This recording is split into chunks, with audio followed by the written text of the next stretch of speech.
Moi aussi, bien entendu, je suis très heureux de me retrouver parmi vous. Je ne vais pas en faire des tonnes, mais au moins il y a un sentiment commun qui nous unit.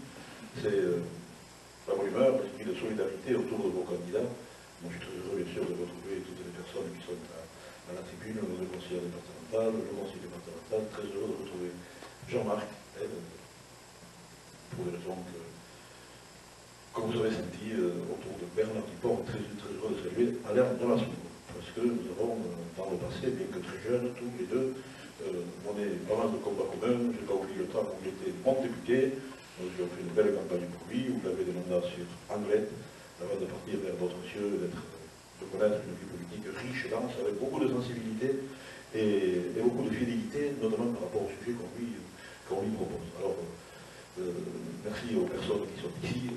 Que voulez-vous? Moi, je m'exprime en tant plutôt que président du conseil départemental, peu en tant que sénateur qui a été l'observateur de la vie parlementaire quand même pendant quelques années. Moi, je suis très fier de me retrouver à la tête de ce département. Parce que, alors, est-ce notre mérite collectif? Pourquoi pas? On connaît, et je regrette beaucoup que Jean-Marc ne soit pas parmi nous, on connaît une ambiance qui peut se caractériser par quelques mots très simples que je vais essayer de vous décliner, et donc j'aimerais beaucoup que ces quelques mots très simples soient partagés au niveau de l'Assemblée nationale demain, et soient le fondement, la base du choix des électeurs dans cette circonscription. Vous connaissez les relations personnelles que j'ai avec Bernard. Nous sommes de vieux complices, de vieux compagnons de la garde, très fiers de nos origines, de notre, comment dirais-je, des éléments qui dans notre vie ont forgé un peu notre tempérament, mais ont alimenté nos connaissances. Il y a dans la salle des personnes que nous avons croisées. J'ai croisé Marcel Mirande tout à l'heure, je ne sais pas s'il est toujours là. Il y a des visages qui sont des visages rassurants, qui n'ont pas changé malgré les années qui passent, bien entendu, mais qui véritablement nous ont donné de l'envie de travailler pour ce territoire. Jean-Marc, c'est un phénomène. C'est un phénomène. Moi, je regrette beaucoup que cette loi criminelle sur le découpage des cantons ne lui a pas donné la possibilité de rester parmi nous. C'est un curieux mélange. Alors, un professionnalisme, il ne sait pas suffisamment se vanter. Hors du commun, moi je l'ai découvert quand il avait sa responsabilité, il était responsable des viticulteurs indépendants. Un jour, on préparait le jumelage de la commanderie avec les viticulteurs, et c'est lui qui avait fait l'exposé pendant 2h30. Il devait faire 35 degrés à l'ombre, il ne sentait même pas la chaleur. Et ceux qui l'écoutaient non plus, tellement qu'il était captivant, mais c'est là que j'avais vu, c'est un homme qui a dû répondre, c'est un curieux mélange, une sensibilité environnementale exceptionnelle, étonnante de la part de l'ancienne troisième ligne, dont on m'a dit quand même qu'il n'était pas romantique et poète pendant le déroulé de tous les matchs. Non mais franchement, ça c'est la vérité. Et c'est pour ça que c'est un homme exceptionnel. On vient de vivre une période. Alors moi je voudrais vous dire quelques mots, comment dirais-je, on ne va pas toujours essayer de dire quelques mots ou des choses que je ressens. Bien entendu, on sort d'une période électorale qui nous a un peu brouillé les esprits quand même, qu'on le veuille ou pas. Et tout n'a pas la netteté en ce moment que l'on souhaiterait, en particulier ce soir. On est passé par les primaires, on est passé donc qui ont passionné les esprits, on est passé par une élection présidentielle qui a passionné les esprits. Lorsqu'on évoque les primaires, lorsqu'on évoque les élections présidentielles, bien entendu, nous pouvons avoir des sensibilités différentes, des approches différentes. Et je pense très sincèrement qu'il ne faut pas que ces différences de sensibilité doivent nous écarter de l'essentiel. Moi, je serais tenté de dire qu'il y a des choses fondamentales, simples, fortes, qu'on doit avoir présentes à l'esprit lorsqu'on doit plaider pour un ami qui se présente et lorsqu'on doit choisir un député. Nous avons toujours eu une logique, et je me tourne vers mes amis du département, nous avons fait des campagnes départementales, régionales, et il y a toujours eu dans nos esprits une chose simple. Essayons toujours, et c'est vrai dans le monde associatif, c'est vrai dans le monde, essayons toujours de choisir les meilleurs. Bien entendu, les classifications politiques existent, mais essayons, l'exercice est compliqué, il n'est pas forcément toujours très objectif, mais tout de même, essayons de choisir ceux d'entre nous qui remplissent à nos yeux, ou qui ont les capacités à nos yeux, d'être les mieux placés à un moment donné sur un territoire donné. Et c'est pour cette raison que moi je suis très heureux de me retrouver ici. Qu'est-ce que nous devons rechercher lors d'une élection législative? Et ce que je vais dire, très franchement, est en rupture, en nette différence par rapport aux caractéristiques du candidat, de l'élu sortant. on doit chercher quelqu'un qui rassemble. Alors c'est très simple, mais je crois avoir décerné, puis je suis assez bien placé pour savoir que les capacités de rassemblement qui sont nécessaires dans ce territoire sont des choses qui sont des qualités qui sont réunies par vos candidats, rassemblés. Alors j'essaie de m'expliquer, ce n'est pas un procès que je fais par rapport à une ou deux personnes. Rassembler, ça veut dire savoir écouter les autres, savoir écouter ceux qui sont différents. Ça veut dire, tout à l'heure Jean-Marc a parlé, ça veut dire faire confiance aux autres, ne pas considérer qu'on a la science infuse, la vérité définitive sur tous les sujets et être porteur sans partage de toutes les orientations que l'on prend. C'est donc essayer de marquer ça, je pense, nos candidats, et c'est pour ça que je suis heureux d'être ici, doivent avoir cette capacité à rassembler les acteurs, parce que le temps est révolu, où on peut imaginer gérer une collectivité, gérer un territoire, en étant persuadé d'avoir la vérité et de détenir tous les moyens.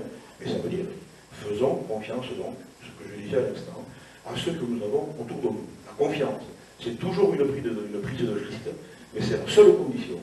À l'émergence de talents nouveaux, à l'émergence de projets nouveaux, c'est la première des conditions pour qu'un territoire se mette en marche.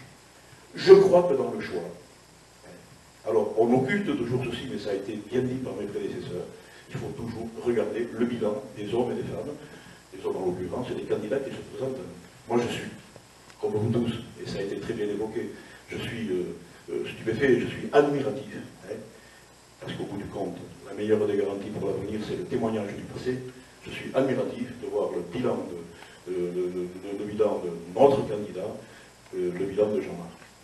Toute la vie ça a été des vies de construction de projets, de rassemblement des acteurs.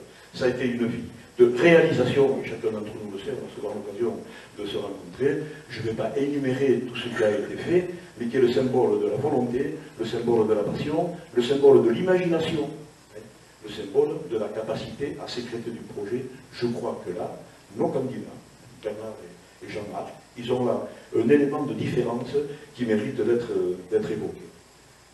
Être député, c'est aussi avoir des idées. Moi, je suis bien placé pour savoir, ça a été évoqué ce soir, et ça transparaît dans le programme de Bernard, que même les situations de crise ne nous empêchent pas d'avoir décidé de l'originalité dans ce qu'on essaie de démontrer. Bernard en fait la fois au niveau du Conseil général, notamment sur un plan éducatif, je ne veux pas être trop long et pas trop...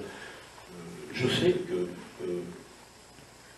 Bernard et Jean-Marc, ils ont les capacités en permanence de se dire que rien n'est foutu définitivement. Et quelle que soit notre parcelle de territoire, ou quelles que soient les difficultés que nous avons, il y a toujours des petits chemins de solution qui conduisent forcément au progrès. C'est un élément qui distingue, j'en suis convaincu, qui distingue nos candidats, avoir des projets, savoir donner de l'impulsion au dossier. Et le dernier point, je ne veux pas être trop désagréable, un véritable ancrage territorial.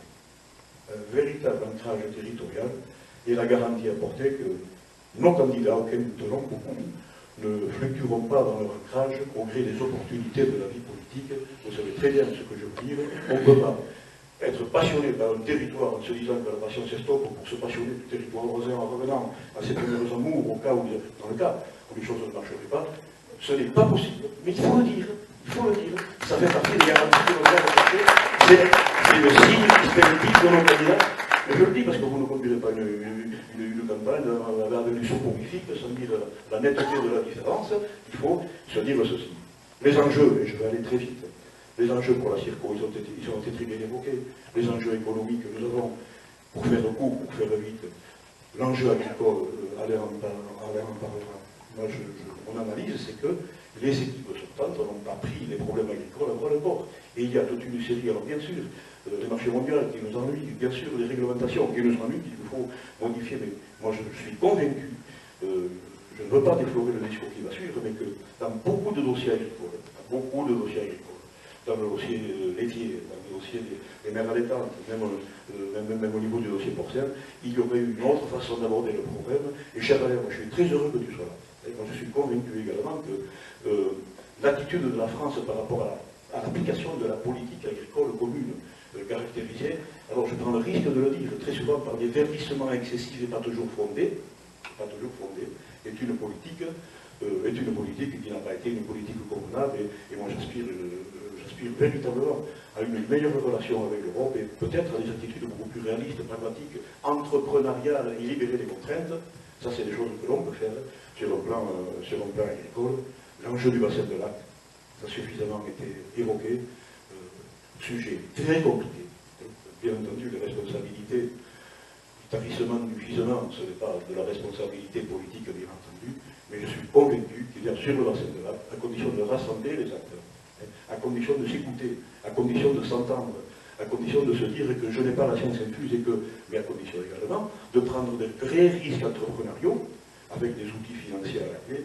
Je suis convaincu qu'il y a des attitudes différentes à avoir et qui peuvent mieux nous faire augurer de l'avenir. Moi, je suis convaincu également que les candidats que nous avons, moi je sais de quelle façon Bernard et Jean-Marc abordent les problèmes de la jeunesse.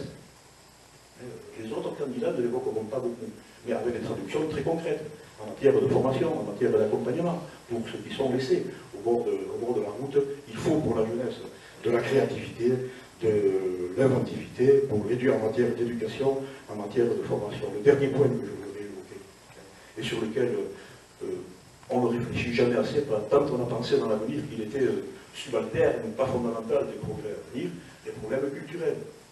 Moi, je suis étonné de voir que beaucoup de candidats n'abordent jamais le problème culturel, alors que c'est fondamental. Nous savons, c'est pas ici qu'on doit en apporter la démonstration, que l'attachement culturel à un territoire redonne aux populations l'espérance, l'envie de posséder, peut-être 20% de plus d'énergie qui manque pour qu'un projet se réalise, peut-être la fierté d'être seconné, à un moment où on se pose des questions, y compris sur notre propre devenir. L'ancrage culturel est quelque chose de très important, mais je sais que nos candidats doivent dire leur passion pour cette affaire-là, et dire également qu'ils sont en différence et en rupture au niveau de leur propre candidature pour le bien de la circonscription. Alors moi, les choses simples que je voulais vous dire ce soir, moi je souhaite beaucoup de courage, et je le redis, sans être désagréable. Le député de la circonscription demain ne doit pas se balader en espérant des remerciements et en distribuant la taxe professionnelle du bassin de lac. Ces époques sont révolues. Ceux qui connaissent le bassin de lac pourraient le dire. C'est fini, comment dirais-je, d'étayer une argumentation ou d'asseoir une domination. Parlons comme l'on voudra. Sur des attitudes comme celle-ci, demain ce sera plus sophistiqué, beaucoup plus compliqué, et demain on forgera ceci, je le pense, pas parce que je l'ai dit, mais parce que je suis sûr que c'est la loi de la vie. On fondera ceci sur véritablement du rassemblement, sur des vertus entrepreneuriales, sur l'acceptation de la prise de risque, sur la confiance qu'on fait aux autres.